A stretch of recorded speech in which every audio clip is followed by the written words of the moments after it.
ngayon, si Bato de la Rosa, o eto, dahil alam naman ho natin na si Bato de la Rosa ay talagang Duterte. Ano po, at ang mga Duterte ay dikit na dikit sa China. Kaya nga 'di ba nung panahon ng dating pangulo, wala pong nangyari doon sa West Philippine Sea. Kaya ngayon po hirap na hirap ang ating presidente, hirap na hirap ang gobyerno natin na ano, na ipaglaban yung karapatan natin. Bakit to? Akala ng China kasi ipinamimigay na sa kanila dahil yun yung pakiramdam nila nung panahon na nakaupo si Digong. O pakinggan nyo ho si Bato de la Rosa. Dyan sa West Philippine Sea. Ano daw? O pakinggan natin. Pantahin ko kayo. Ha? Willing ako magpapakamatay dyan sa West Philippine Sea kung sabihin nila na pro China ako. Maniniwala tayo doon? Willing akong magpakamatay dyan sa West Philippine Sea. Willing akong makipagyera. Naku, Tobats, baka marinig ni Xi Jinping ito. At, naku, pag narinig ni Xi Jinping to, baka kausapin si BP Sara, baka kausapin si, dating Pangulo. Uy, ano ba yung sinisigaw ninyo? Ano yung sinisigaw nung kaalyado ninyo, nung kaibigan ninyo? Nalalaban siya sa amin. Di ba, mga bossing? Baka kung totoo yung sinasabi ni Katrina Ponce Enrile, mga kababayan, na merong pondo na nanggagaling sa China, yung pondo para sa kandidatura nyo, maudlot ba to dahil dyan sa sinasabi mo? Pero wag kang mag-alala, Tobats, naniniwala naman kami. Naniniwala kami na kaya mo lang sinasabi yan para mapaboto sa iyo yung sambayan ng Pilipino. Ibahin nyo po ang panahon na ngayon. Yung mga ganyan, imposible nang maniwala ang sambayan ng Pilipino. Hindi na kayo pakikinggan yan dahil alam namin na sinasabi nyo lang yan para makuha yung boto namin. Diba? Sabi ni Alisa, habol na ang, habol kitayua. Katwa? Sa West Philippine Sea, para botuhan. Sabi ni Rudy Garcia, tingnan na lang natin kung sino ang gusto ng mga tao. No? Lahat naman ng nakaupo dyan, lahat may puna. Bahala na ang taong bayan at husga. At eto nga ho, mga kababayan, yung ginagawa nila ngayon. Gusto nilang pamuka sa atin na sila ay kumukontra sa ginagawa ng China. Tahimik nga kayong lahat dyan eh. Alam nyo, nabahala yung mga yan eh. Nabahala tong mga to nung nakita ang naging reaksyon ng sambayan ng Pilipino kay Marcoleta. Si Marcoleta, sumubok siguro yun. Subukan ko nga. No? Para maipagtanggol ko naman ang dating Pangulo. Wala. Kawawa. Hindi kinagat ng taong bayan. At nagalit pa ang taong bayan. Kaya biglang buwelta ho, mga bossing. Willing ako magkipag-gira dyan sa West Philippine Sea. Ha? Sabihin nyo, pro-China. Hinahamon ko na nga sila. Kung gusto nila, bigyan ko sila ng baril at bala, atakihin natin yung mga nambubuli dyan. Yan na naman! Yan na naman, ginamit na ng dating Pangulong Duterte yan eh. Ano sabi ng dating Pangulong Duterte?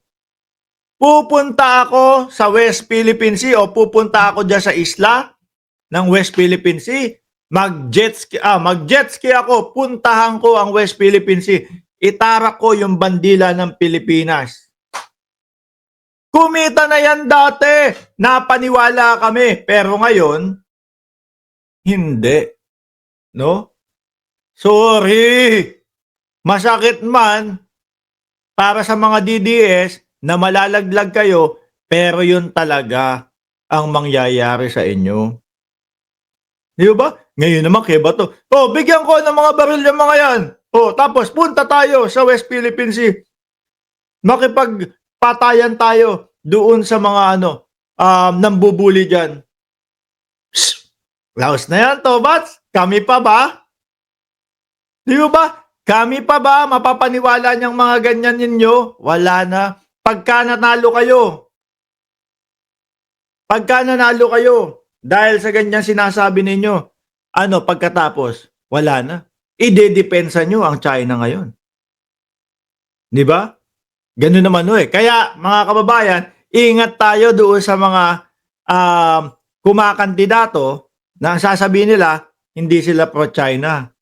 Na ang sasabihin nila, hindi sila pro-Duterte. Meron pa nga dyan lumipat sa bakod. Lumipat sa bakod ng Pangulo. Oh. Akala niya naman, hindi pansin ng mamamayang Pilipino yun.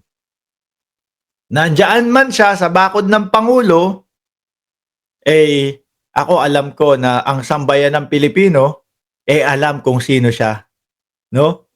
Yung tatalon sa bakod ng Pangulo, tapos kapag ka nanalo na, lipat, Duterte talaga ako Ingat tayo sa mga ganyan. Kasi boto lang ang kailangan niyan ngayon. Kaya kakampi. Pero pagka nanalo na, balik ho yan ulit sa dating kulay. Balik ho yan doon sa mga sinusuportahan nilang mga boss nila. Doon sa mga sinusuportahan nilang mga presidente dati. Di ho ba? Tuloy natin si Bato. Pro-China.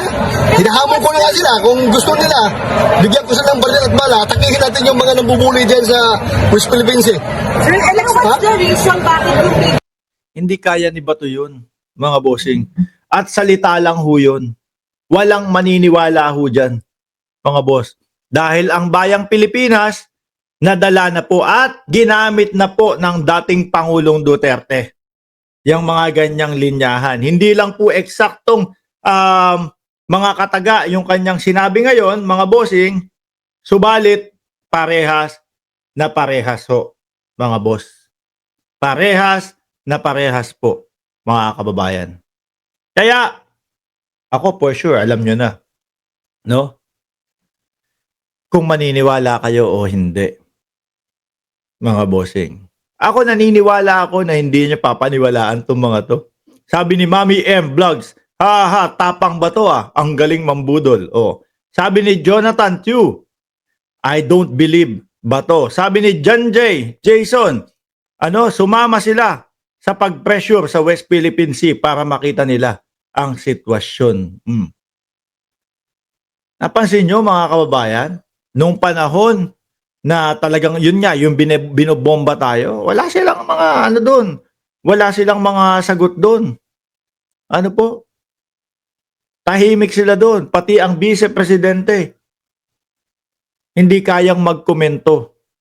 Dahil baka mapagalitan ni Xi Jinping. Kapag ka naman nagkomento na kampi sa atin, mapapagalitan ni Xi Jinping. Pag nagkomento naman na kampi sa China, lalo pong aayawan ng mamamayang Pilipino. Di ba? Tobats, ingat ka diyan sa mga sinasabi mo. Baka mawalan kayo ng pondo galing sa China daw.